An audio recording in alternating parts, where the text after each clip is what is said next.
Good morning, guys.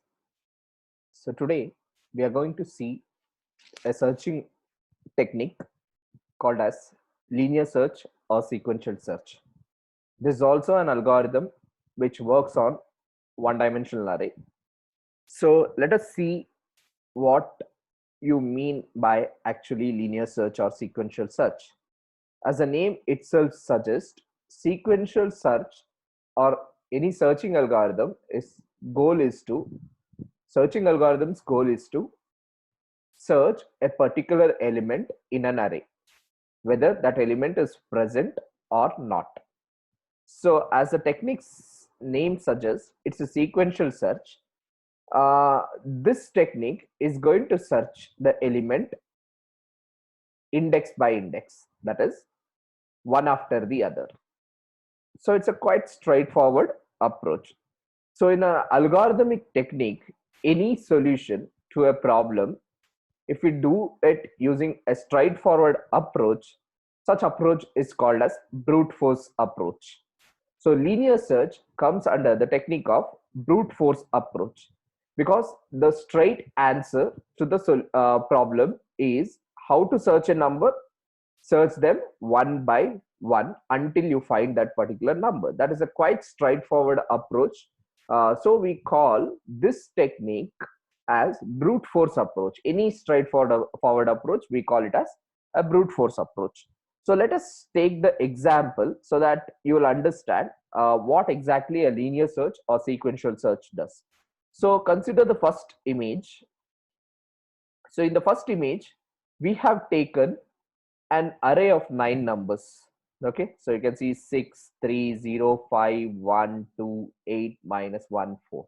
And what the foremost thing you have to see here is that the array is not ordered. So it's a randomly ordered array. And in this element, we are supposed to search one particular element. Okay, so that the algorithm will perform its technique to check whether the number is present in that array or not. So if you can see, out of these numbers, we are going to search the element called as or element termed 8. Okay, so we are checking whether 8 is present or not. As the name suggests, the algorithm is going to do sequential search. Sequential search means the element what you are going to search will be compared by index by index. Okay, will be compared index by index. So the first index, that is 0th index, has got a number called as 6. So you can see in the next image, the element which we are searching is compared with 6. Is it 8 is equal to 6? So 8 is not equal to 6, it does not match. So we take that 8 and compare with the index 1, that is 8 is compared with 3, it does not match. Then again it goes and check the next element, that 8 is compared with 0, and next 8 is compared with 5, it does not match. Then 8 is compared with 1, it does not match. Then 8 is compared with 2, it doesn't match. And finally 8 is compared with 8. So the first 8 is encountered at this particular position. That means, and there might be another 8 in some other index, but this algorithm is going to return you as soon as it finds the 8 for the first time. So it's least bothered about whether you have 8 afterwards or you might have 100 8s. So here we are not counting how many 8s are there. Here we are actually searching whether 8 is present or not. So as soon as you see 8, the program ends there, so that it says that 8 is there in your array. Okay, so 8 is checked with 8, so it says that element is found. Okay, if it is not found, it will go till the end of an array and finally conclude that the array element is not found. So before end of the array, if you find it, it says that element is found. If the comparison has exceeded the number of elements, then it says that the element is not found in the array. So this is what is the basic fundamental process how a linear search algorithm works. So now Let us go to the program. So when you go to the program, as I said, this is a sequential search, and we are searching elements inside an array. So we want an array to store the numbers. Okay, and as you know that we need to search the element index by index, so you need a loop, and loop is controlled by an I variable, and I is going to be pointing to the index, and n is the number of elements what you are going to enter. Okay, and search is a variable which holds the number which actually you are searching. Okay, so first user is asked to enter the number of enter the size of the array. That means how many elements you are going to enter in the array. For according to this example, you are going to enter 9 elements, so n will be 9. Okay, and uh, n will be equal to 9. Let us solve this problem. So then we are going to enter elements inside the array. So that means we will be entering one by one the elements, and this loop will run from 0 to 8. That means 0 to 8 is 9. So it will take how many elements? 9 elements. So what are those elements? So let us take this example and solve it. See, these are the elements what it is going to take inside the array named A. Okay, and once the array element has been entered, the next job is to ask the user what number you are searching in that particular element. So printf, enter the element to be searched. According to this case, search is equal to 8. Actually, we are searching which number? We are searching the 8 as a number. Okay, that will be saved in the variable search. Now we need to compare one by one. So if we are comparing it one by one, then again a loop has to be started. Okay, so for I is equal to 0, so you have to search all the elements. So when does the element stops its searching? As soon as it gets the uh,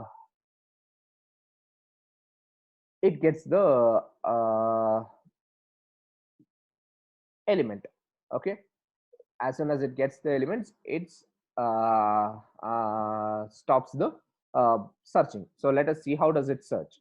So now first the value of I is 0. So you can see the search element is compared with which element at the first beginning. You can see the second image, 8 is compared with the first index element. Which is the first index element? 6. So which is a array's first index? 0. So you can see that 8 is compared with 0. So now a of 0, that is a of 0, I value is 0 now, is equal to what is there in search? 8. So what is there in a of 0? In a of 0 we have 6. So it will check whether 6 is equal to 8. 6 is not equal to 8. Okay, so if it is not equal to 8, it doesn't go into this conditional statement. Okay, so it will not execute the body of that condition because it's not true. Next, I becomes 1. Once I becomes 1, then it will be comparing a of 1 is equal to 8. So let us see what is the number we have. That is 8 is next compared with which number? 3. 3 is in which index? 1. So is it equal? So a of 1 is nothing but 3. So first it will check 3 is equal to 8. 3 is not equal to 8. Again it is wrong. Then it goes to 2. Okay, then you know what is the number in the second index. So if you see what is the number in the second index, 0 is the number which is in the second index. So now it will become a of I. A of I means what is the current I value? 2. What is there in second index?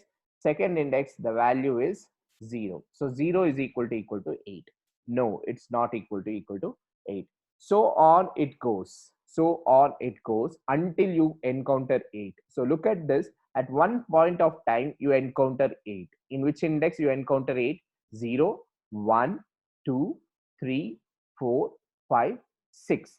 At the sixth index, you encounter 8. That means when I value becomes 6, okay, your search will be a of I is equal to 8. Okay, so what is there in a of I? That is, what is the value of I? 6. So a of 6 is equal to 8. So at the array's position 6, we have the number called as 8. So now it checks 8 is equal to 8. Yes, it is true.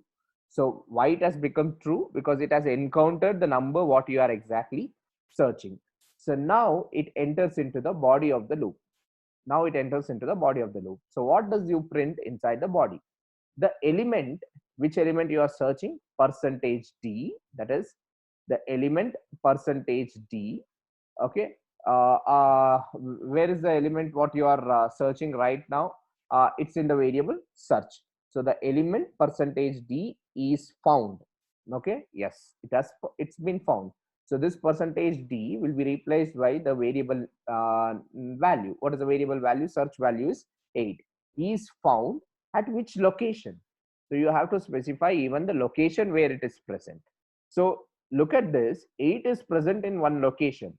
It's not asking you the array's location. You need to point the actual location. According to the array's location, it is present in 6th index. But when it comes to the location, it is the 7th number in the array. Okay, it is the 7th number in the array. So already you know that it has been tracked in the 6th index. Position is not index. Array position is 6, but actual position is 7. So since we already have I is equal to 6, we can write it has been found in I plus 1 position, that is 7th position. What do you mean by that is, so look at the 6 is in first position, 3 is in second position, 0 is in third position, 5 is in fourth position, 1 is in fifth position, and 2 is in sixth position. And if you see 8 is in seventh position.